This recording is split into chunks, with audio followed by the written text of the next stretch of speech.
नमस्कार सबाई केमन आছেন आशा करी सबाई खूब भालो आছেন আমরাও সবাই খুব ভালো আছি আমার শিপুও খুব ভালো আছে শিপুর খবরটা সবাইকে দিই যেন সবাই খুশি হয় অনেকেই আছে খুশি হয় শিপুর খবরটা নেয়ার জন্য তো জনে জনে তো বলা যায় না ওইজন্য আমি শুরুতেই বলে দিই তো আজকে আমি আপনাদের দেখাবো একটা সম্পূর্ণভাবে নিরামিষ মুখরোচক রেসিপি সেটা হচ্ছে পনির পাতুরি পনিরটা হচ্ছে বাংলার সৃষ্টি বাংলার পুষ্টি পুষ্টিগুণে ভরা এই রেসিপিটা আজকের আমি আপনাদেরকে বানিয়ে দেখাবো আসুন দেখাই এই পাতুরি বানাতে সবার প্রথমে যেটা লাগবে সেটা হচ্ছে পনির আমি 200 গ্রাম পনির নিয়েছি এটা আমি গ্রেট করে নেব আর নারকেল নিয়েছি এটা আমি নারকেলটা গ্রেট করে নিয়েছি এটা আমার একটা নারকেল মালার 3 ভাগের 1 ভাগ আমি গ্রেট করে নিয়েছি আর সাদা সরষে লাগবে এটাতে সাদা সরষে নিয়েছি 2 টেবিল চামচ পোস্ত নিয়েছি 2 টেবিল চামচ আর কাঁচা লঙ্কা নিয়েছি 4টে চিনি নিয়েছি 1 চা চামচ মিষ্টিটা যে যেমন খাবেন সেরকম দেবেন নুন লাগবে পরিমাণ মতো এতে কোনো হলুদ লাগবে না আর কালো সরষে লাগবে না কেন কালো সরষেতে ঝাঁঝ হয় আর পাতুরি মানেই পাতা আমি কলা পাতা নিয়েছি কয়েক টুকরো এগুলো 4 কোনা করে ছিঁড়ে রেখে দিয়েছি এগুলো ধুয়ে পরিষ্কার করে নিয়েছি পনিরটাকে সবার প্রথমে আমি গ্রেটার দিয়ে গ্রেট করে নেব পনিরটাকে সবার প্রথমে আমি গ্রেটার দিয়ে গ্রেট করে নেব সুন্দর করে গ্রেট করে নিতে হবে সম্পূর্ণ পনিরটাকে আমি গ্রেট করে নিলাম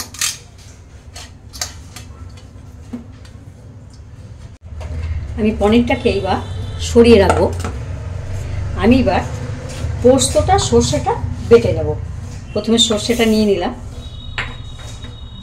পোস্তটা নিয়ে নিলাম কাঁচা লঙ্কা দিয়ে দিলাম নুন দেব পরিমাণ মতো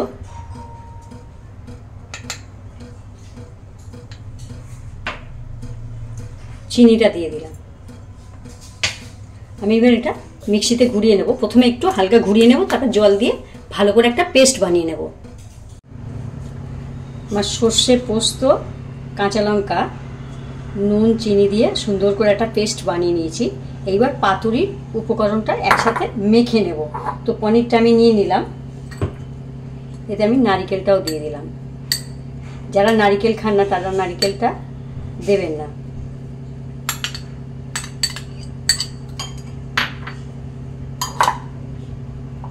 অনেকেই নারকেল পছন্দ করে না আমরা প্রচন্ড ভালোবাসি নারকেল খেতে ওই জন্য আমরা একটু নারকেল দিয়ে নিলাম পাতুরিতে এটা সম্পূর্ণ একটা নিরামিষ রেসিপি খুব ভালো লাগে খেতে অনেকেই আছে মাছ মাংস খায় না তাদের জন্য এই রেসিপিটা সত্যি খুব ভালো তো নারকেল আর পনিরটা গ্রেট করে রেখেছিলাম আমি একসঙ্গে এটা মেখে নিলাম এইবার আমি মশলাটা মাখবো এতে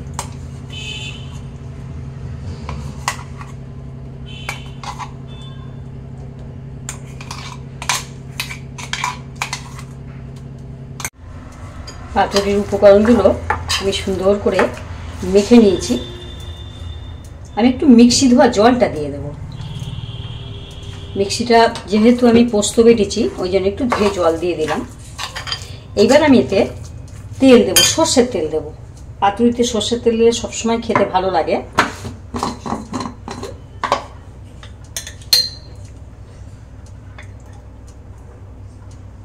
আমি 3 পলা তেল দেব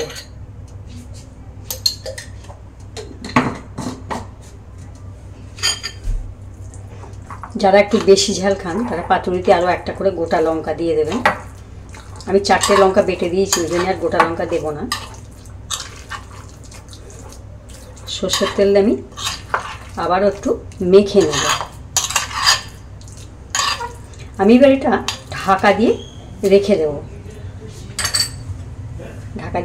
রেখে দেব কিছুক্ষণের জন্য আমি এবার রুটি শাকে একটা জালি নিয়েছি এতে এবার পাতাগুলো একটু সেঁকে নেব পাতাগুলো সেঁকে নিলে নরম হয়ে যাবে তখন পাতুরিগুলো বাঁধলে আর ভাঙার ভয় নেই নেটের উপরে ছাঁকলে সুন্দর ছাঁকা হয়ে যায় এভাবে আমি সমস্ত পাতাগুলো গরমে নেটের উপরে সেঁকে নেব আগুনেতে এটা গরম জলে দিয়ে সিদ্ধ করে নিলেও হয়ে যায় সমস্ত পাতাগুলো আমি নেটের উপরে দিয়ে সেঁকে নিয়েছি সেঁকে নিলে কি হয় এরকম নরম হয়ে যায় দোমড়ালে মোচড়ালে ভাঙবে না কলা পাতা আমি এবার এক এক করে পাতুরি বানাবো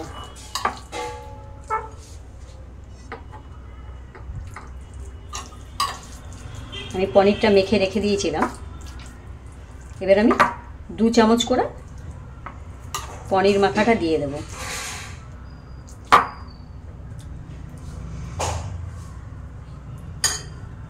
এইভাবে মুড়ে দেব। যেমন আমরা ভেটকি পাতুরি করি ঠিক সেই রকমই এই পাতুরিটা ওইভাবেই মুড়ে দিয়ে বেঁধে দিতে হবে। হয়ে গেল আমার একটা পাতুরি বানানো। এবার আমি সুতো দিয়ে বেঁধে দেব। আর পাতুরি বানাতে গেলে সুতো তো অবশ্যই লাগবে।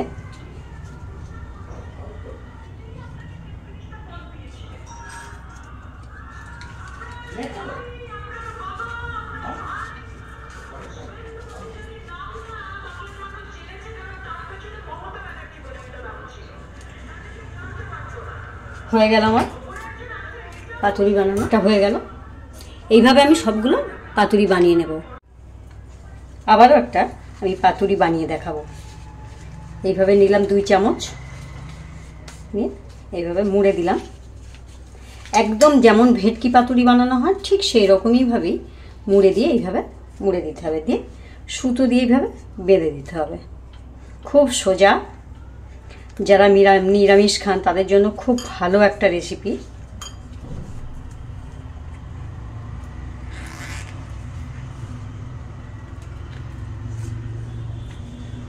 হয়ে গেল আমার 2খানা পাতুরি বানানো। এইভাবে আমি সবগুলো পাতুরি বানিয়ে নেব। সমস্ত পাতুরিগুলো আমার বানানো হয়ে গেছে। এইবার আমি তাওয়াতে দিয়ে পাতুরিগুলো বানাবো। গ্যাসে একটা তাওয়া বসিয়েছি, তাওয়াটা আমি গরম হতে দিয়েছি। আমি তাওয়াতে অল্প একটু তেল দেব।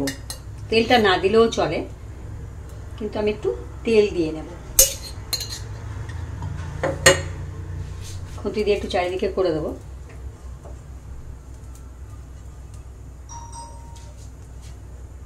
খুব সামান্য তেল দিলাম। এবার এক এক করে পাতুরিগুলো আমি এতে বসিয়ে দেব।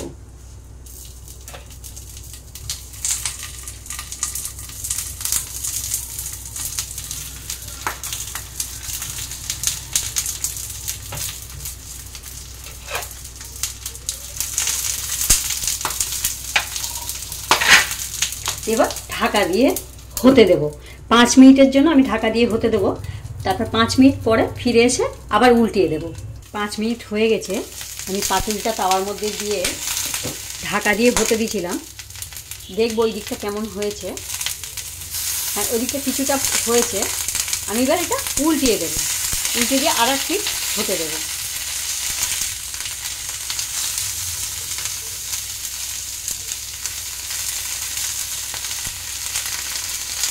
উল্টে দিয়ে আবার ওই পিঠটা 5 মিনিট আবারও ঢাকা দিয়ে হতে দেব।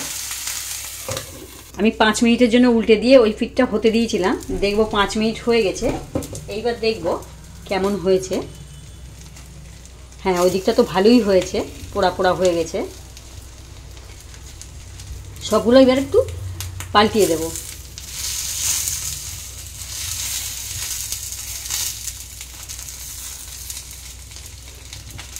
এটা আমি পাল্টিয়ে দিয়ে গ্যাসটা অফ করে দিয়ে ঢাকা দিয়ে আবার আমি 2 মিনিটের জন্য রেখে দেব। তারপর একটা খুলে দেখাবো। আমি সবগুলো পাল্টিয়ে দিলাম, দিয়ে আবার ঢাকা দিয়ে গ্যাসটা অফ করে দেব। 2 মিনিট হয়ে গেছে। আমি ঢাকা দিয়ে পাতুরিগুলো রেখে দিয়েছিলাম। এবার আমি একটা থালার মধ্যে সবগুলো নামিয়ে নেব।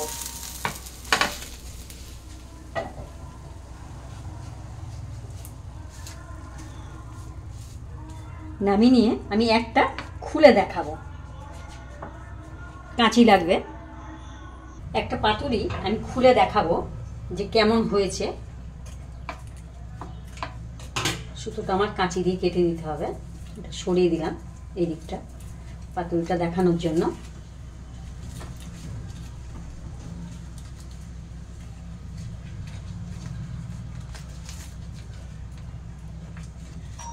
খুব সুন্দর হয়েছে। দেখুন পাতুরিটা কত সুন্দর হয়েছে। এত সুন্দর একটা স্মেল আসছে, খুব সুন্দর গন্ধ। এইটা দিয়ে অনেকটা ভাতই খাওয়া হয়ে যাবে। হয়ে গেছে আমার পনির পাতুরি। দেখুন কত সুন্দর হয়েছে পাতুরি। এই পাতুরিতে হলুদ দিলে কিন্তু ভালো লাগবে না, বিনা হলুদে করতে হবে। হয়ে গেছে আমার সুন্দর একটা নিরামিষ রেসিপি, পনির পাতুরি। খুব ভালো একটা মুখরোচক রেসিপি, যারা নিরামিষ খায় তাদের জন্য খুবই ভালো একটা রেসিপি। আপনারা বানাবেন, বানিয়ে কেমন হয়েছে আমাকে জানাবেন। আর এই রেসিপিটা দেখে আপনার বন্ধু বান্ধব, আপনার রিলেটিভদের সাথে শেয়ার করবেন।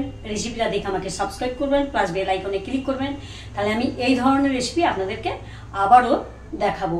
আর এই ভিডিওটা দেখার জন্য আপনাদেরকে ধন্যবাদ।